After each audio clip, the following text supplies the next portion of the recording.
Welcome to another episode of Bible Conversations. Today, we're going to be talking about go, even when there is trouble.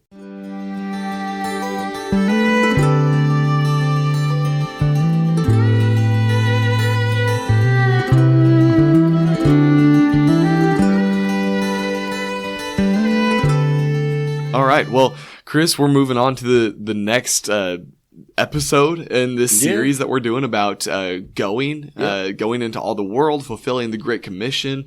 And we've enjoyed having a few guests on the podcast along the way with us this summer as we go throughout this series. Unfortunately, our summer series speaker could not join us this week, and so we'll just be talking about his topic without him. So it's just going to be you and me here. Yeah, that's all right. But still continuing with the series and looking at the idea of we have to go even though there's going to be trouble. Even though it's not going to be easy. Not everybody's going to want to listen to our message. Not everybody's going to like what we're saying. Not everybody's going to understand what we're even talking about and who we're talking about. Yeah. But we still have to go. And that's the point that we really want to hit home today is that regardless of the answer that we receive from people, regardless of whatever we face, whether it be foreign governments, other people throughout the world, however the message of Christ is received, that does not matter, and that should not hinder us by any means. Correct. Yeah. Well, and the more that we talk about Jesus, the more no's we're going to get, the more, likely it is that we're going to get yeses, the more likely it is that we're going to be ridiculed, the more likely, just the more you do it, the more likely, the more probable everything becomes, right? You do it one time, it's very unlikely that you're going to get killed. It's very unlikely that they're going to say yes. It's very unlikely, everything is unlikely. But if you do it hundreds and hundreds and hundreds of times, all of those things become infinitely more likely, right? And so we can't allow that fear of the negative or of the bad to stop us from going. Yeah. And this might be a point that we'd probably like to close with, but it's on my mind. I would say the more that you go talk about Christ as well, the easier it becomes in the sense of you become more confident in what you're saying. Absolutely. You become more confident in what you know. And so even though you face all of these different kind of trials and they become not more and more likely, but you're going to experience more of them the more that you do it. Then also you're going to become more and more confident the more that you talk about Christ. And so in some of these examples that we're going to look at today, I think we'll see that whether it's prophets of the Old Testament, apostles in the New Testament, different preachers, teachers going and talking about Christ, the more that they do it, the more confidence that they are filled with in who they're talking about. And so I think we have to keep that into consideration as well. Yeah. Well, let's start in the Old Testament. I know you've got that sounds good to one me. thing that you want to discuss. I've got one thing to discuss, and then we can move into the New Testament and talk about different people there. But, we've been going over Ezekiel in our Sunday morning Bible class. And as we think about and consider this idea of going or doing God's will, really is the premise of it, right? We go because that's God's will. That's what he has told us to do. That's what he's commanded us to do. And so therefore we go. Well, back in the Old Testament with Ezekiel, Ezekiel was told to go and tell the people certain things, and he was told to go and do certain things, right? And so in chapter 4, God tells Ezekiel, he says, "And you, son of man, take a brick and lay it before you, and engrave on it a city, even Jerusalem," right? And so he says, all right, so you're going to draw the city of Jerusalem on this brick. Okay, cool. That sounds easy. Not really. I couldn't draw a stick man, much less city of Jerusalem. Anyway, he says, "Put siege works around it and build a siege wall against it and cast up a mound against it." All right. So now you've got this idea, this brick that has Jerusalem on it. And then you've got, I don't know, I guess he's got little toy siege engines, and he's putting them up all around, and he's put a mound of dirt up against it. Yeah. And then it says, "Set camps also against it and plant battering rams against it all around." And so you can kind of see that brick does not look overly secure at the moment, right? And then it says, "And you take an iron griddle and place it as an iron wall between you and the city, and set your face toward it. and let it be in a state of siege, and press the siege against it. This is a sign for the house of Israel. And so he has the city, he has all of these things around it, and then in between him and the city is this iron griddle or a pan or a pot or something they used to cook on, right? Mm-hmm. And then we get to verse 4. Then lie on your left side and place the punishment of the house of Israel upon it. For the number of the days that you lie on it, you shall bear their punishment. For I assign to you a number of days, 390 days, equal to the number of years of their punishment. And so Ezekiel is lying on his left side, which, when I go to sleep at night, I go from my left to my right in a matter of minutes. He's got to lay on his left side for 390 days on hard ground, in the sun, in the desert. Unbelievable, right? Yeah. So he's doing this. And then he has to switch, and he has to lay down on his right side for 40 days. And so for well over a year, Ezekiel is just laying on his side and bearing the punishment of what Israel is going to have to bear when Babylon takes them over, right? Mm-hmm. When Assyria takes them over, when they are captured. I guess it would have been Babylon at this point. But this is the punishment that Israel has to bear, and he's told, go. Well, could you imagine hearing this and being like, yeah, no, I don't want to do that. Who would want to do that? It's so interesting because the instructions God gives to Ezekiel is really to get the point across to the people. Yes. God is helping Ezekiel be a very good preacher in his illustrations. I mean, who doesn't see a preacher with these kind of illustrations and think, wow, he's got some kind of message to share. It's a very creative way to get the point across. But you think about it, you see this day after day, and you're like, okay, he is either a madman or he really does have a good, some message, some point that he's trying to get across. Yeah, I'm sure that people also thought Ezekiel was reinforcing the stereotypes that preachers only, work one day a week or whatever. Yeah, he's laying down. Just laying down on the job, right? No, but in all reality, I mean, he's going through a lot of pain. Yeah. Like, this is not a fun thing. This is not. And yes, he is very likely a good preacher because of these things. Yeah. Right? Because God is helping him, and really, as you said, he's helping the people of Israel understand this isn't about Ezekiel. Yeah. This is about you. Yeah. And you need to turn, and you need to repent, and you need to change. But they're hard-hearted. In fact, at one point in Ezekiel, it says they're hard-headed. Mm-hmm. I've made your head as hard as theirs, Ezekiel, but they're hard-headed, right? Yeah. Like, they're not going to listen. Yeah. But the crazy part about this is, with the mentality of go, even though there's going to be trouble, is Ezekiel still doing this? And what do the people do? What's the people's response? They don't change. Exactly. And so even though, there is no change, up to a year, don't you think Ezekiel will be like, okay, I've been doing this for a year. Yeah, surely. That this isn't working. Let me stop. I'm done with this. Yeah. And there's trouble that Ezekiel is going through. Yeah. And it doesn't seem to be working, and yet even though he's not seeing success, he's going through pain, he doesn't stop. He doesn't stop. He continues to do it because he has been told to do it, right? Yeah. Because that is his job, just as it is our job. Regardless of what awaits us out there, we are to go. Yep. Right? We are to fulfill God's will, his command, his wish, right? Yep.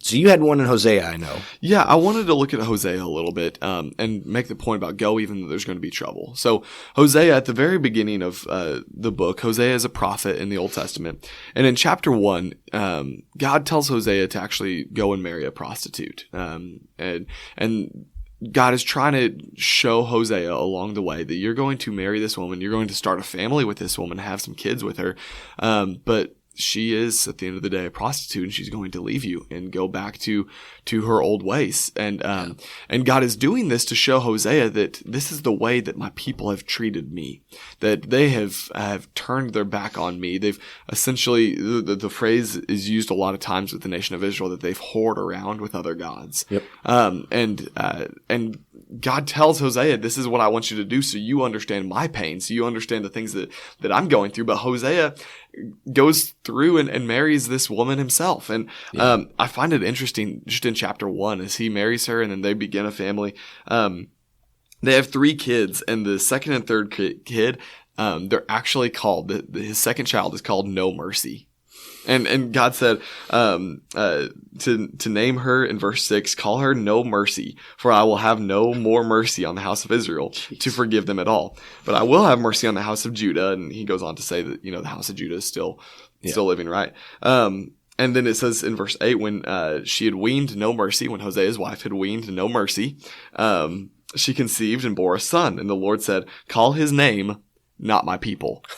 And for you are not my people, and I am not your God. And so God is really putting Hosea through this to get the point across that this is not an easy task to get people to change their hearts and turn back to God. Yeah. And God is putting this example right in Hosea's, like the middle of his life, in his family, with his wife and his children. And later on in the book, his wife, of course, leaves him. She goes to go sleep around with other men, because in her heart, she's still a prostitute. She hasn't turned away from those ways. And so I just think it's a great example of, go even though there's going to be trouble. God said, hey, Hosea, go marry a prostitute. Go name your kids No Mercy and Not My People. Not My People. And obviously, that's going to be troublesome. Obviously, that's not going to be an easy task, but Hosea follows through with it. And so I think we see multiple times people throughout the Old Testament, and we can look at some more popular examples of whether it's David or Daniel or Elisha, Joseph. There's a lot of examples of people fulfilling God's will for them, even though there's trouble. Yeah. But I like looking at Ezekiel and Hosea because we don't look at them all that often. We don't. And yet there's still people who followed through with God's will when it's not easy. Yeah. And those examples are so poignant. I mean, to lay on your side for well over a year, right? Mm-hmm. And proclaim when nobody's listening. To marry somebody who is going to be unfaithful. Yeah. I mean, I can't even imagine marrying someone who I knew would be unfaithful to me later down the road. Just the heartbreak that is I mean, unbelievable. Yeah. And so to go through with that shows the love and devotion to God first and foremost, right? Mm-hmm. And I think that's huge. Well, let's go to the New Testament, if you're good with that. Yeah, absolutely. So Acts 14, in verse 19 is where we'll start. We've just got a few verses to read here. I'll give a little background. Paul has been teaching. Paul and Barnabas have been teaching at Lystra, and they've been at Iconium. And so he's in Lystra, and it says in verse 19, Jews came from Antioch and Iconium, and having persuaded the crowds, they stoned Paul and dragged him out of the city, supposing that he was dead. But when the disciples gathered about him, he rose up and entered the city. And on the next day, he went on with Barnabas to Derbe. When they had preached the gospel to that city and had made many disciples, they returned to Lystra and to Iconium and to Antioch, strengthening the souls of the disciples, encouraging them to continue in the faith, and saying that through many tribulations we must enter the kingdom of God. And when they had appointed elders for them in every church, with prayer and fasting, they committed them to the Lord in whom they had believed. All right. So, I mean, just what a man. So you've got Antioch and Iconium, places that Paul has already been and already preached. At Antioch, they were first called Christians, right? The Jews didn't like Paul there, so they followed him to Iconium. They didn't like him there, so they followed him from Iconium to Lystra. Yeah, and they're like chasing him. They are. They're chasing and to kill him with the intent of killing him, because when they convinced the crowds, they stoned him. Yeah, and picking up stones and throwing them at people. I mean, we're not talking about playground gravel. No. I mean, so a couple weeks ago, playing softball, and guy, it's slow pitch softball. You know that ball didn't come in fast. Yeah. And he tossed it, and I didn't move out of the way because, whatever, it won't hurt too bad. Yeah. Well, it hit my shin, and I was like, all right, I can't act like it hurt because but that one hurts. There's a lot of men around. Yeah. But that didn't feel good. Yeah. And that's a slow softball, maybe 5 miles an hour. Yeah. Right. That just nicks my shin. Whereas you've got grown men throwing rocks at Paul with the intent of killing him. Yeah.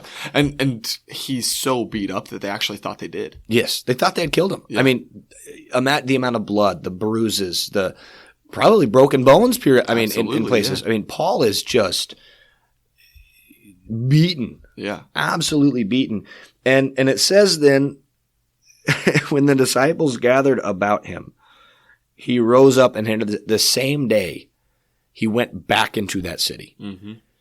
And he stayed there the night, and then he got up the next morning, and he went to Derbe, right? So he at least left. Yeah. He knew that his life was forfeit, I think, entirely if he stayed there. But he went to Derbe, and he continued doing what he had been doing in order to be stoned, right? Like he didn't stop doing what he was doing. Yeah. And then after some time, they went back to Lystra. And then he went back to Iconium. And then he went back to Antioch, all of the places where all of these Jews hated him. Mm-hmm. And he strengthened the disciples there. And what did he say to the disciples? And I think this is something that we have to take to heart, because I think often we like, oh, we're Christians. Life's going to be a little easier now. It's going to be, not as difficult because, we've got God on our side. Well, yes, we do have God on our side. That doesn't mean it's not difficult at all, right? I mean, we still have a responsibility to fulfill his will. And in verse 22, it says he was encouraging them to continue in the faith. Well, how was he doing that? He said, saying that through many tribulations, through many troubles, through many trials, through many difficulties, we must enter the kingdom of God. Yep. This life is not going to be easy. It's going to be hard. Even though there's trouble, we have to go. We have to do something. And so I think Paul's message there is so clear, that we are going to encounter trouble that does not and cannot stop us. Yeah. Well, the place where I'd like to kind of conclude this discussion is actually at the tail end of Hebrews 11, going into Hebrews 12, because this will bring us back into why we go even though there's trouble. Yeah. But at the end of Hebrews chapter 11, it's finishing the hall of faith, talking about all of these people who did this by faith, did this by faith, did this by faith. But we get to verse 32 as it's concluding full stories about individuals and just starts listing off incredible things that people have done because of their faith, because they're just in service of God. But in verse 32, it says, "And what more shall I say? For time will fail me to tell of Gideon, Barak, Samson, Jephthah, of David and Samuel and the prophets, who through faith conquered kingdoms, enforced justice, obtained promises, stopped the mouths of lions, quenched the power of fire, escaped the edge of the sword, were made strong out of weakness, became mighty in war, put foreign armies to flight. The women received back their dead by resurrection. Some were tortured, refusing to accept release so that they might rise again to a better life. Others suffered mocking and flogging and even chains and imprisonment. They were stoned. They were sawn in two. They were killed with the sword. They went about in skins of sheep and goats, destitute, afflicted, mistreated, of whom the world was not worthy, wandering about in deserts and mountains and in dens and caves of the earth." See, it starts off with the pretty cool things. It's almost like, I know there's going to be trouble, but look, at the end of the day, I might conquer kingdoms. At the end of the day, I'm going to be able to enforce justice. I'm going to obtain promises. I'm going to stop the mouths of lions, quench the power of fire, escape the edge of the sword. And so we almost will have this mentality of like, I know there's going to be trouble, but just look at the awesome stuff that people have done. Yeah. But that's not what's promised to everybody. No. That's God uses some. Yeah. Well, God uses certain individuals to accomplish certain tasks for his kingdom and his will. And some of us, the trouble that we face is being sawn into. Yeah. The trouble that we face is being tortured, is being mocked, flogged, tortured, killed with the sword, going about in skins of sheep and goats, destitute, afflicted, and mistreated. Yeah. And we have to remember that whatever it is that we face, whether we are ruler over a nation and we can direct masses of people to God, or whether we are just one individual talking to another individual about our God, and whether we face torture or not, We still have to go, even if there's going to be trouble. But here's why. And this is what I love. Verse 39 of chapter 11. And all these, though commended through their faith, did not receive what was promised, since God had provided something better for us, that apart from us, they should not be made perfect. So he's saying their promise, the reason they do all this is not here on this earth. It's the eternal reward. And then into chapter 12. Therefore, since we are surrounded by so great a cloud of witnesses, all of these witnesses that have said, I'm going to serve God with my entire life, since we're surrounded by such a great cloud of witnesses, let us also lay aside every weight and sin that clings so closely. Yeah. And let us run with endurance the race is set before us. Yeah. We have to let go of anything that might hold us back. Yeah. Anything that might keep us, any thoughts in our minds that might be Satan trying to tell us, no, you're not good enough. No, that's going to be too much. No, you can't handle that. Yeah. And lay that aside, looking to Jesus. Yeah. The founder and perfecter of our faith, who for the joy set before him endured the cross. Despising the shame, and is seated at the right hand of the throne of God. Yeah. And then check out verse 3. This is my favorite one. Consider him who endured from sinners such hostility against himself, so that you may not grow weary or faint-hearted. Yeah. As we go and understand that there maybe, most likely will be trouble, consider him. Consider Jesus. Because Jesus did the exact same thing. Yeah. He went even though he knew there would be trouble. Yeah. He's sitting there in the garden praying to the Father, knowing what is waiting for him. But the answer was still, not my will, but yours be done. That's the attitude that Christ had. And so we have to consider him who endured from sinners such hostility against himself. Yeah. I've been reading through these verses in 2 Corinthians, and I almost don't want to share them because that was such a good ending. But Paul explains in 2 Corinthians chapter 1, and I think this goes right along with everything you just said. So the only reason I'm reading it is because I think it goes right along. This is perfect. He says, we do not want you to be unaware, right? So Paul and the people he's traveling with, brothers, of the affliction we experienced in Asia. For we were so utterly burdened beyond our strength that we despaired of life itself. I have been to that point. I have been to the point where I did not want to live anymore. Yeah. It's not a fun place to be, right? It's not a fun place to be. He says, indeed, we felt that we had received the sentence of death, but that was to make us rely not on ourselves, as you're talking about, right? Don't think of me, don't think of what I can do, but he says, but on God who raises the dead, right? Focus on Jesus, focus on God, focus on what he has done. He said, he delivered us from such a deadly peril, and he will deliver us. On him we have set our hope that he will deliver us again. So no matter what happens, we know God's got us. Yeah. Right? What's that little children's song? He's got the whole world. Yeah. He's got the whole world in his hands. And it's absolutely true. And we have to live as though we believe that. Yep. Because it's so easy to say it. It's so easy to teach it in Bible classes. It's so easy to talk that way when we're surrounded by Christians. But to live it. Yeah. It's completely life-changing. And going back to what I said at the beginning, that's one of the things that becomes easier the more that you do it. Yes. It's practice. Yeah. Practice makes better. Perfect practice makes perfect. There you go. That's what my uncle used to always tell me, playing baseball and tennis and everything. He'd be like, practice makes perfect. He goes, I don't like that anymore because you can practice wrong. Yeah. Perfect practice makes perfect. So we've got to do the thing the way that God has told us to do it. Yeah. And we can talk about what we're supposed to do all day long, but until we actually live that way and say, whatever I face, I am not going to turn my back on God. That becomes easier and easier.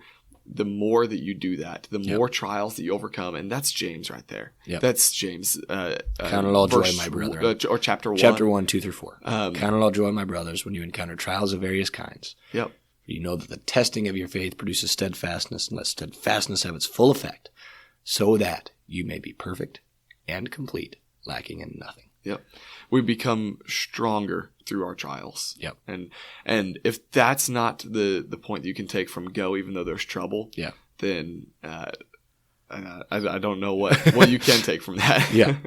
Is that we will be rewarded. So, well, I'll let you close us out, and then we'll. Well, thank y'all for listening today. It's another enjoyable conversation we get to have about going and telling people about our God.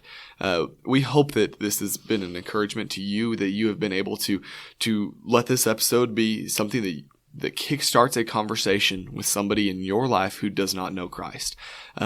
Please join us again on Mondays as we release weekly conversation starters.